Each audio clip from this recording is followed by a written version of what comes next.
নমস্কাৰ আজি আমি এলপি আৰু ইউপিত কাট অফ মাৰ্কস কিমানলৈকে যোৱাৰ সম্ভাৱনা আছে আৰু ডিস্ট্ৰিক্ট সিলেকশন কেনেকৈ কৰিব সেই বিষয়ে জনাম আৰু এইখন আমাৰ ডিস্ট্ৰিক্ট ওয়াইজ ক্যাটেগৰি ওয়াইজ কোনখন ডিস্ট্ৰিক্টত কিমান পোষ্ট দিয়া আছে গোটেই ডিটেইলছখিনি দিয়া আছে যদিহে এপ্লাই কৰা নাই এই লিষ্টখন চাই আপোনালোকে এপ্লাই কৰিব পাৰিব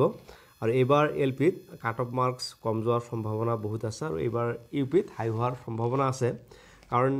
এইবাৰ এলপিত কাট অফ মাৰ্ক কম যোৱাৰ সম্ভাৱনাৰ বহুত কেইটা কাৰণ আছে আৰু এই কাৰণকেইটাৰ ভিতৰত যিসকলৰ বিএড আছে আৰু বিএড থকা ক্যান্ডিডেটসকলে এপ্লাই কৰিব নোৱাৰিব আৰু যিসকলৰ এনআইওএছ ডিএলএড আছে হিয়াতো এপ্লাই কৰিব নোৱাৰিব আৰু এনআইওএছ ডিএলএড থকা ক্যান্ডিডেটসকলে যদিও এপ্লাই কৰি আছে হিয়তৰ যেটো ফাৰ্স্ট মেৰিট লিষ্ট ওলাব সেই মেৰিট লিষ্টত হিয়তৰ নম্বৰ নাহিব কাৰণ ডিৰ ফালৰ পৰা এখন অফিচিয়েল জাৰ্নি জাৰি কৰিছে আৰু ডিস্ট্ৰিক্ট সিলেকশন কেনেকৈ কৰিব আৰু কিছুমানৰ মাৰ্কস কম থাকিও চাকৰি এটা পায় কাৰণ ডিস্ট্ৰিক্ট সিলেকশন ভাল হোৱাৰ কাৰণত আৰু কিছুমানৰ মাৰ্কস বেছি থাকিও চাকৰি এটা নাপায় কাৰণ ডিস্ট্ৰিক্ট সিলেকশন ৰং হোৱাৰ কাৰণত ডিস্ট্ৰিক্ট সিলেকশন কৰাৰ বহুত কেইটা কাৰণ আছে আৰু এই কাৰণ কেইটাৰ বিষয়েও আগৰ ভিডিঅ'বোৰত আলোচনা কৰা আছিল আৰু আপোনালোকে চাব যে প্ৰিভিয়াস ইয়াৰত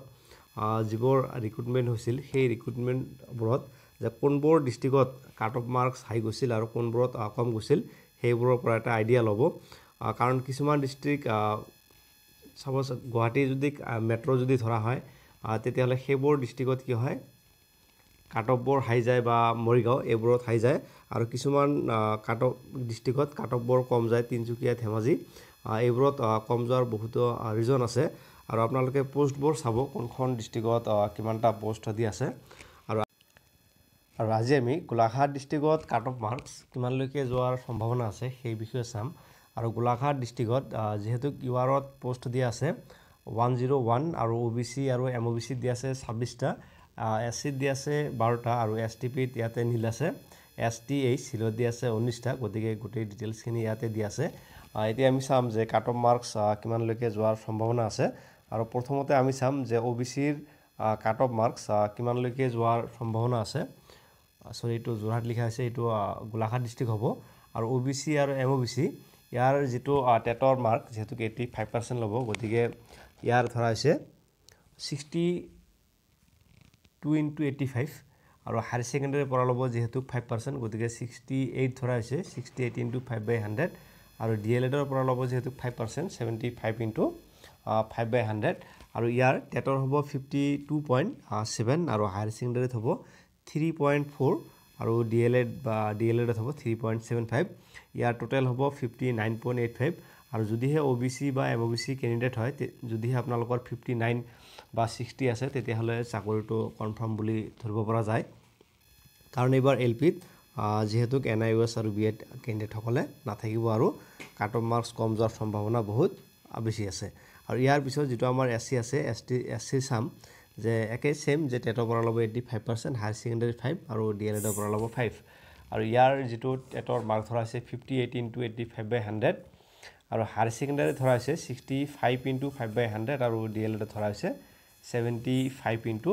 5/100 আৰু ইয়াৰ টেটত হয় যে 49.3 প্লাস হাই সেকেন্ডাৰী হ'ব 3.25 আৰু ডিএলএড হ'ব 3.75 ইয়াৰ হ'ব যে 56.3 যে 56 বা 57 থাকিলে এসসিৰ ক্যান্ডিডেট সকলে চাকৰি পোৱাৰ সম্ভাৱনা আছে কাৰণ এসসিৰ ক্যান্ডিডেট বহুত কম হয়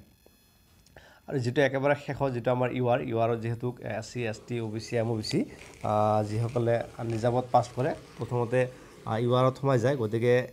ইউআৰটো চাম যে কিমানলৈকে যোৱাৰ সম্ভাৱনা আছে আৰু টেটত ইউআৰৰ ক্ষেত্ৰত ধৰা হৈছে যে 63% ধৰা হৈছে 63 into 85/100 আৰু হাই সেকেন্ডাৰী ধৰা হৈছে 70 into 5/100 আৰু ডিএলএড ধৰা হৈছে 75 into 5/100 আৰু ইয়াৰ টেটৰ মাৰ্ক হ'ব যে 53.55 প্লাস হাই সেকেন্ডাৰী হ'ব 3.5 আৰু ডিএলএডত হ'ব 3.75 আৰু ইয়াৰ টোটাল হ'ব 60.8 যদি আপোনালোকৰ 60 প্লাস আছে তেতিয়াহলে গোলাঘাট ডিস্ট্ৰিক্টত চাকৰি পোৱাৰ সম্ভাৱনা বহুত বেছি আছে কাৰণ 101টা কি আছে পোষ্ট আছে আৰু এইবাৰ আমি চাম যে ইউপিত কিমানলৈকে যোৱাৰ সম্ভাৱনা আছে আৰু ইউপিৰ ক্ষেত্ৰত যেহেতু 21টা পোষ্ট আছে ইউআৰৰ ক্ষেত্ৰত আৰু কাট অফ মাৰ্কস কিমানলৈকে যোৱাৰ সম্ভাৱনা আছে সেই বিষয়ে চাম আৰু ইউপিত টেটৰ ক্ষেত্ৰত যেহেতু ইউপিত ল'ব 80%, গতিকে টেটত 80% ধৰা 80% আৰু হায়াৰ ছেকেণ্ডাৰীত 5, বিএড ল'ব 5 আৰু ডিএলএড বা বিএডত ল'ব 5%। গতিকে ইয়াৰ ধৰা হৈছে 64% ধৰা হৈছে 64 × 80/100 আৰু হায়াৰ ছেকেণ্ডাৰী 72 ধৰা হৈছে 72 × 5/100 আৰু বিএড ধৰা হৈছে 75 × 5/100 আৰু বিএড বা ডিএলএডত ধৰা হৈছে 80 × 5/100 আৰু ইয়াৰ টোটেল হ'ব টেটত হ'ব 51.2, হায়াৰ ছেকেণ্ডাৰীত হ'ব 3.6 আৰু বিএড হ'ব 3.75 আৰু বিএড বা ডিএলএডত হ'ব 4 আৰু ইয়াৰ হ'ব 62.55 আৰু যদিহে ইউপিত 62+ আছে তেতিয়াহ'লে চাকৰি পোৱাৰ সম্ভাৱনা আছে, কাৰণ ইউপিত অলপ কাট অফ মাৰ্কটো হাই যোৱাৰ সম্ভাৱনা আছে। গতিকে একুৰেটভাৱে কোনখন ডিষ্ট্ৰিক্টত কাট অফ মাৰ্কছ কিমানলৈকে যোৱাৰ সম্ভাৱনা আছে কোনেও ক'ব নোৱাৰিব। জাষ্ট এইবোৰ ভিডিঅ' বনোৱা হয় আইডিয়াত যে কিমানলৈকে যোৱাৰ সম্ভাৱনা আছে। আৰু যদিহে চেনেলটোত নতুনকৈ ভিজিট কৰিছে ছাবস্ক্ৰাইব কৰি বেল আইকনটো অন কৰি ল'ব। Thank you very much for ৱাটছিং। Thank U.